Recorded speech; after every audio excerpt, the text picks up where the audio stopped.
हमारी फिल्मी दुनिया में एक डायलॉग बहुत मशहूर है, हार कर जीतने वाले को बाजीगर कहते हैं। और मुझको लगता है कि इस डायलॉग को सबसे बेहतर तरीके से अगर कोई जानता है या करता है तो आज की सियासी दुनिया में वो अशोक गहलोत है। जहां ये लग रहा था कि वो हार रहे हैं, लेकिन पूरा का पूरा जो नतीजा निकला वो नतीजा उनके पक्ष में जाता हुआ ज्यादा दिख रहा है। और इसीलिए मैं ये बात कह रहा हूं कि अशोक गहलोत इस बात को ज्यादा बेहतर तरीके से जानते हैं कि सियासत में हारना या सियासत में 2 कदम पीछे जाकर के 2 कदम आगे आना क्या होता है। कल तक निश्चित रूप से वो कांग्रेस में अध्यक्ष पद की दौड़ पे थे, लेकिन ये लगता है कि कहीं ना कहीं उनके मन में खुद इस पद पर रहने को लेकर के आशंकाएं थी। और दूसरी ओर शायद वो राजस्थान के मुख्यमंत्री की कुर्सी भी नहीं गंवाना चाहते थे। पिछले घटनाक्रमों को अगर हम देखेंगे जो 10-12 दिन में हुआ है, उसमें साफ लगता है कि कहीं ना कहीं अशोक गहलोत की इच्छा मुख्यमंत्री पद पर बने रहने की थी, और जो फिलहाल साकार भी हो गई है, उसमें कहीं कोई फिलहाल अभी रुकावट नहीं है। आगे की स्थितियां क्या कहती हैं वो आगे की स्थितियां बताएंगी। अब हम आते हैं अशोक गहलोत के ऊपर, उनकी पर्सनालिटी के ऊपर कि उनकी शख्सियत ऐसी कैसे बनी। बहुत जल्दी एज में, जब वो कॉलेज में मुश्किल से 20-22 साल के थे या इससे भी कम एज के रहे होंगे, तो उन्होंने छात्र राजनीति शुरू कर दी। उनके पिता देश के जाने माने जादूगर थे, देश भर में शो किया करते थे, और उनके साथ कहीं कहीं अशोक गहलोत भी जाते थे। और अपने पिता को देख देख करके वो जादूगरी के जितने भी तरीके होते हैं, जितने भी ट्रिक्स होते हैं, वो सब में पारंगत हो गए।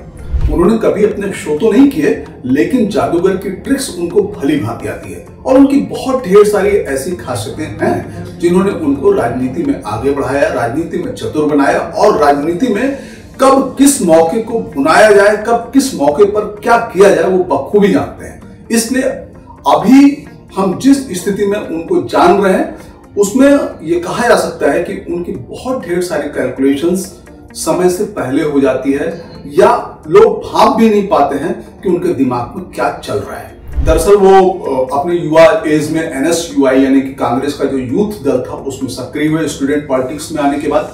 और तब उन पर संजय गांधी की नजर गई। संजय गांधी की जब नजर गई तो संजय गांधी ने उनको आगे बढ़ाना शुरू किया। वो संजय गांधी के बहुत करीबी लोगों में आ गए। और उसी समय 71 का बांग्लादेश से पाकिस्तान के खिलाफ हमारा जो युद्ध हुआ, उसमें वहां जो शरणार्थी आ रहे थे, जो बंगाल में उनके कैंप बने हुए थे, वहां पर इनको भेजा गया कि आप उन कैंप में शरणार्थियों को कैसे मैनेज करते हो, उनकी चीजों को, जो भी उनको दिक्कतें आ रही हैं, तमाम चीजें जो हो रही हैं, उनका आप प्रबंधन कैसे करते हो।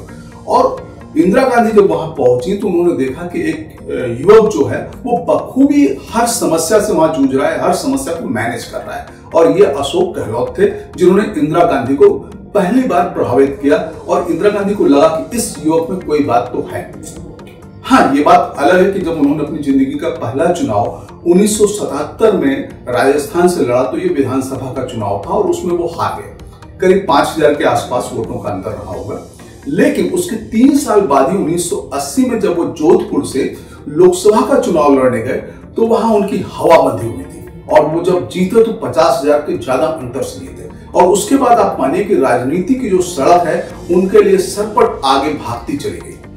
बहुत जल्दी इंदिरा गांधी ने उनको केंद्रीय मंत्री बनाया, राज्य मंत्री रहे, कई मंत्रिमंडल उनको मिले। इंदिरा गांधी के बाद वो राजीव गांधी के करीबी हुए।